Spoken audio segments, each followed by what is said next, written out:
Hello, नमस्कार, सत श्री अकाल एंड कॉफी टू ऑल। मेरा नाम है मोंटो और मैं हूं आपका दोस्त थाईलैंड में।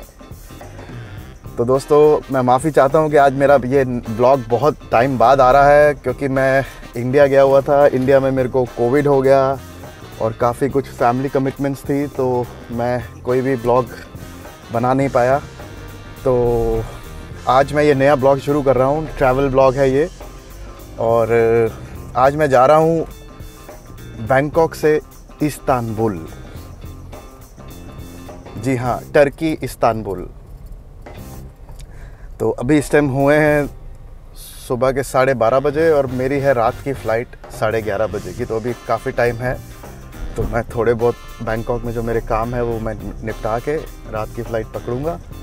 और मेरी जो फ़्लाइट है वो है टर्किश एयरलाइंस से, जो कि लगभग मेरे को पहुंचाएगी इस्तांबुल 10 घंटे में।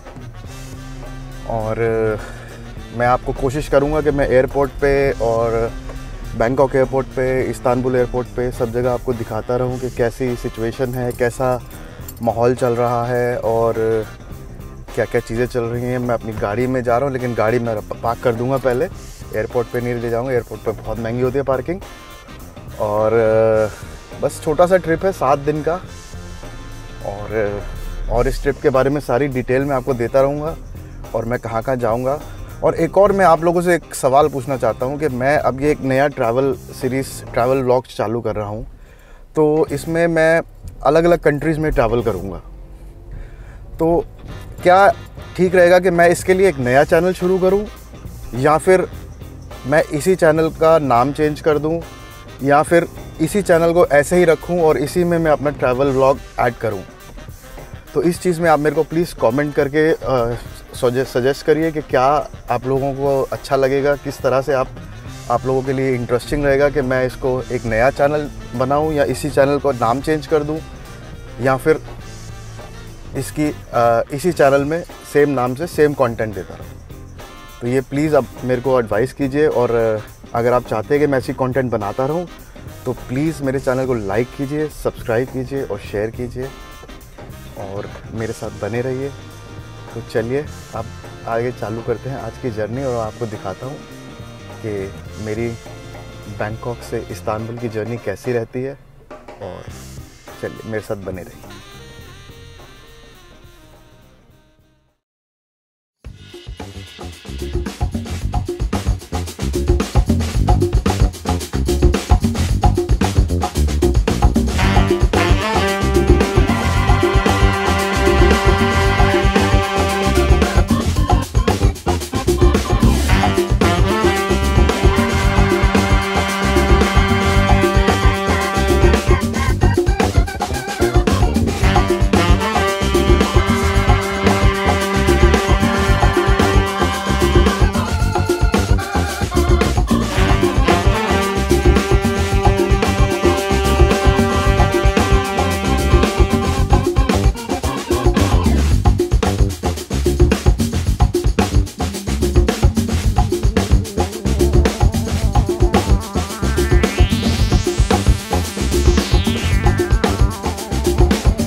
तो जी अब पहुंच गए हैं हम सुवर्णभूमि एयरपोर्ट और अब मैं जा रहा हूं यहाँ पे चेक इन करने अपना टर्किश एयरलाइंस में।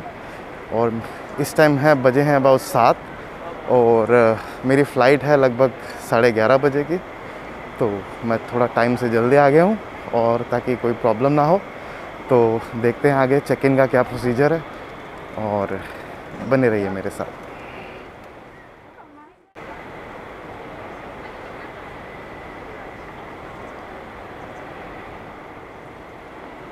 ये तो चेकिंग हो गया मेरा टाइम से और अब जा रहे हैं इमिग्रेशन की तरफ और इमिग्रेशन क्लियर कराएंगे और उसके बाद फिर मैं आगे आपको और डिटेल दूंगा कि ये सारा प्रोसीजर क्या क्या इन्होंने मेरे से पेपर्स मांगे और क्या क्या चीज़ें मैंने उनको दी at the time of check इन।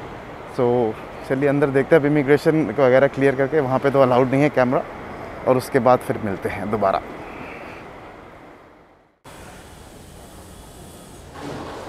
तो जी अब हम चेक इन करके अंदर आ चुके हैं, इमिग्रेशन क्लियर करके अंदर आ चुके हैं। और ये है नज़ारा बैंकॉक एयरपोर्ट का। अंदर से थोड़ा रिपेयर वर्क चल रहा है यहाँ पे। ये सारी ब्रांडेड शॉप है। धीरे धीरे चहल पहल वापस आएगी यहाँ पे भी।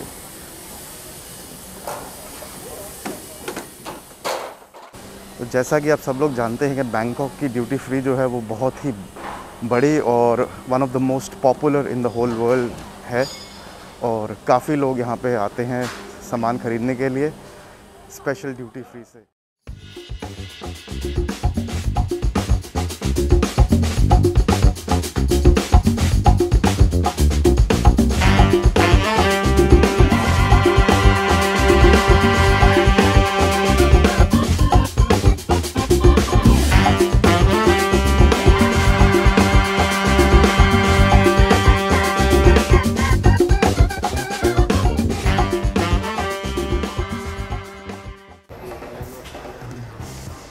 तो हम पहुंच गए हैं कॉफ़ी और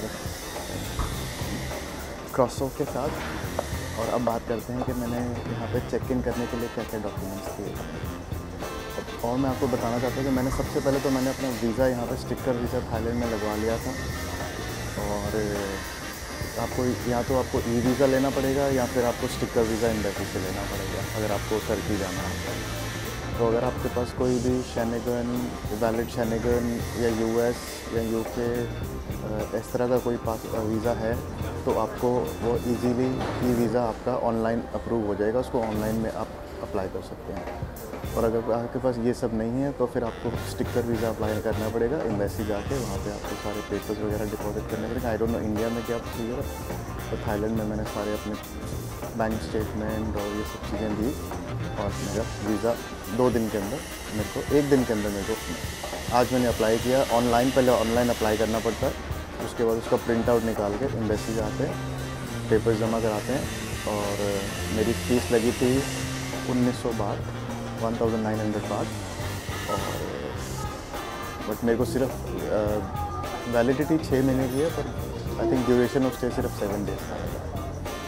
ये मैंने वीज़ा यहाँ पे लगवा लिया और उसके बाद मैं यहाँ पे आया। तो उसके लिए मेरे को सबसे पहले मैंने पासपोर्ट दिया अपना चेक इन के लिए। और क्या कहते हैं इंश्योरेंस मैंने करवा ली थी।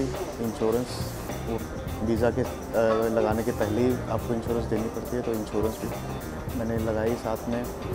और उसके अलावा एक HES कोड होता है जो कि एक वेबसाइट है टर्की की। जब भी आप टर्की एंटर करते हैं तो आपको ये फॉर्म भरना पड़ेगा।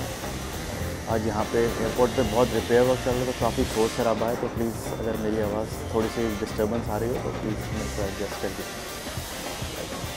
तो HES कोड एक फॉर्म है, जैसे कि यहाँ पे थाईलैंड पास है एक फॉर्म। अगर थाईलैंड के अंदर आते हैं तो थाईलैंड पास बनवाना पड़ता है, वैसे ही वहाँ टर्की जाने के लिए HES कोड है, जो कि HES कोड वहाँ पे देना।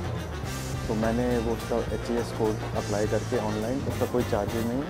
उसको जस्ट एक फॉर्म है, उसको फिल करना है। उसमें डिटेल आप कहाँ जा रहे हो, कहाँ रहोगे और आपका फ़ोन नंबर और वहाँ का आपका लोकल होस्ट का फ़ोन नंबर, आप वहाँ पे उसको 2 मिनट में आप ऑनलाइन से प्रिंट आउट कर सकते हो। तो एक मैंने HES कोड दिया, एक अपना टिकट दी मैंने। और उन्होंने मेरा वीज़ा चेक किया कि मेरा वीज़ा है या नहीं है। और मेरा यहाँ का थाईलैंड का वैक्सीनेशन सर्टिफिकेट, मेरे को तो 4 वैक्सीन लग चुकी हैं, तो वो वैक्सीनेशन सर्टिफिकेट भी उनको चेक किया। क्योंकि अगर आप फुल्ली वैक्सीनेटेड हैं तो टर्की में आपको कोई RT-PCR कराने की ज़रूरत है, तो मैंने कोई RT-PCR टेस्ट नहीं कराया। और यही है जो डॉक्यूमेंट्स मैंने दिए और मेरे को उन्होंने ईज़िली चेक इन कर दिया। और अब अबाउट टोटल मेरे को इमिग्रेशन और चेक इन में लगभग 1 घंटा लगा, क्योंकि आजकल बहुत इतना ज़्यादा टूरिस्ट नहीं है यहाँ पे, और बहुत ही भीड़ नहीं थी बिल्कुल भी, तो सब काम जल्दी जल्दी हो गया। और इसके बाद अब इस टाइम बज रहे हैं 9 और मेरी फ़्लाइट है 11:30 बजे की, तो अभी भी 2.5 घंटे हैं। तो 2.5 घंटे मेरे को एयरपोर्ट पे निकालने हैं। और मैं पी रहा हूँ कॉफ़ी और खाना खा रहा हूँ। और इसके बाद मैं आपको आज इस वीडियो को यहीं ख़त्म करेंगे, बहुत लंबा हो गया और इसकी सारी इन्फॉर्मेशन मैं आपको दे चुका हूँ। अगर आपको इसके अलावा कुछ भी और जानकारी जानना चाहते हैं तो आप प्लीज़ मेरे को ईमेल कर सकते हैं या इंस्टाग्राम पर मैसेज कर सकते हैं, और मैं आपको I will be happy to answer any of your queries. तो थाईलैंड में भी अगर आपको वीज़ा अप्लाई करना है, एक चीज़ और कि आप यहाँ पे रेजिडेंट हो या लॉन्ग टर्म आपके पास कोई यहाँ वीज़ा हो, तब आप यहाँ अप्लाई कर सकते हो, नहीं तो आपको अपने होम कंट्री में अप्लाई करना पड़ता है। तो अगर आप इंडिया में तो आपको वहाँ पे इंडिया में जो टर्किश एम्बेसी है वहाँ जाकर कर सकते हैं। मेरे ख्याल से, मेरे को पूरा पक्का आइडिया नहीं है कैसे इंडिया में है प्रोसीजर इस टाइम, बट अबाउट दिस होगा। पहले उसका आपको ऑनलाइन फॉर्म भी भरना पड़ेगा और उसको फिर प्रिंट आउट ले जाकर आपको वहाँ देना पड़ेगा। तो अगले वीडियो में हम फिर मिलेंगे मेरे ट्रैवल व्लॉग सीरीज़ में। नंबर 2 वीडियो में आपको मैं कल मिलेंगे, और उसमें आपको मैं जब इस्तांबुल एयरपोर्ट पहुंचूंगा और मेरा एरोप्लेन में मेरी जर्नी कैसी रही, थोड़ी बहुत मैं कोशिश करूँगा रिकॉर्ड करने की। और एरोप्लेन में वहाँ से उतरने के बाद मैं कैसे अपने एयरबीएनबी के होस्ट के पास पहुँचूँगा, और वहाँ से फिर हम एक नया ब्लॉग शुरू करेंगे। तो आज के लिए इतना ही। अगर आपको मेरा कंटेंट पसंद आ रहा है तो प्लीज़ मेरे चैनल को लाइक कीजिए, सब्सक्राइब कीजिए और शेयर कीजिए, और मेरे को सपोर्ट करें। Till the next video, thank you, stay safe, शब्बा खैर।